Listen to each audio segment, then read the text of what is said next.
reera ku saleeyo kulliye reeraan anigu ku saleeyo dilansi oo reerkiina inta soo yacdi taasna waa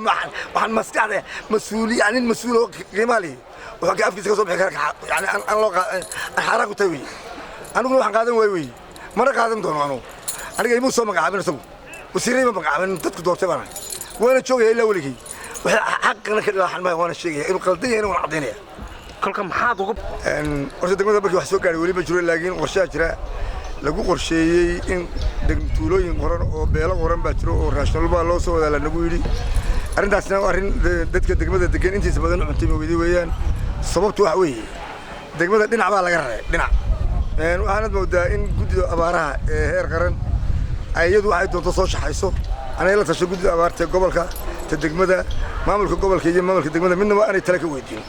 xataa odayaasha beelaha aanay u yeerin inay beel gaar ah wareysatay baad u qabtaa yaad moodaa dadna u yeeriyay wax arintaas oo dhinaca kale iska tusasa inay tahay wax yani qabiil lagu saleeyay ama qolnimo lagu saleeyay moodaa ama way tahayba sawgeed waxaan ambaareynayaa runtii guddida heer qaran ee abaaraha oo cidnaba kala tashan gobolkan iyo degmada Baki iyo degmooyinka kale la midka midnaba waxaad moodaa in dad kudlada oo kooxi la taliyaan gudoomiyaha guddida abaaraha heer qaran madaxweyne ku-xigeenka ah isla markaana madaxweyne ku-xigeenka ah in kooxi la taliso kooxdaas oo moodaa yani inay waxaan ummadda iska hor keenaya ama aan dadka yani aan cuntabi karin ay la taliyaan madaxweynaha ma gudoomiyaha guddida abaaraha ta aad iyo aad baan uga cabanaynaa waan ambaarayna dadkii falka ku xay waxaan leeyahay madaxweyne ku-xigeenka oo gudoomiyaha guddida abaaraha adeerow meel cidlaa lagu joojiyay dadkaagii cidlaadka uga baxaysaa xisbiga kulmiyana uu ku shaqeeyaa degmada iyo gobolka haddii aynka talada wado markaad hawl gelayso ama talaaso kale la gelayo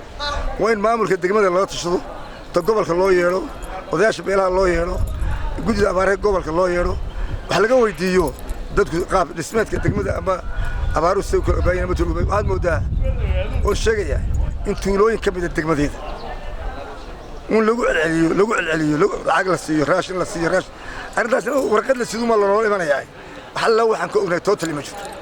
aan leeyahay arrintaas waa arrin aan cambaarayno dadkana kicinaysa arrintaas saaka aad yani idinku sheegay madaxweyne ku-xigeenka shalay baan saragnay Hargeysa ugu tagay arrintaas kala hadlay waxay ugu yiri adeerow reeraan ku qaybiyo idinka dilaan siiyay tilna waa degmo goonya oo aan ka hadlay diidar beeshan reer nuur degtay bariga hal tuulo laga siin waxay xarunta bariga xiga arrintaasna waa arrinta aynka yani hadii aynka loo wado yani qarannimo ma aha dawladnimo ma aha hadii wax soo loodo isagana mas'uuliyadiisa wax badan bay yeelaysaa arrintaas arrinta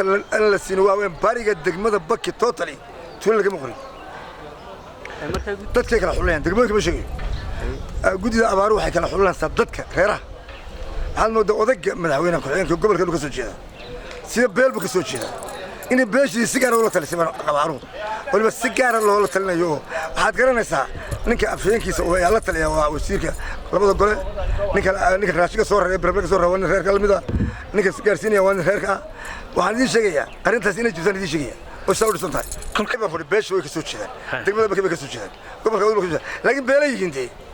dadku waa reero waan gartay kolka ma waxa reer maamulay mad moodaa meesha oo reer maamulay uu sheegay beeshaare kaxda Soomaal Portugal qardhiile qotonka qabuurta ool Baki ruqi laba sin laba xusiba kaxda waxa dhul xusiba ma dadkana la tashato markii laga degmada caawinayo mas'uuliyiinteeda odayaasheeda gobolkeeda waa la tashato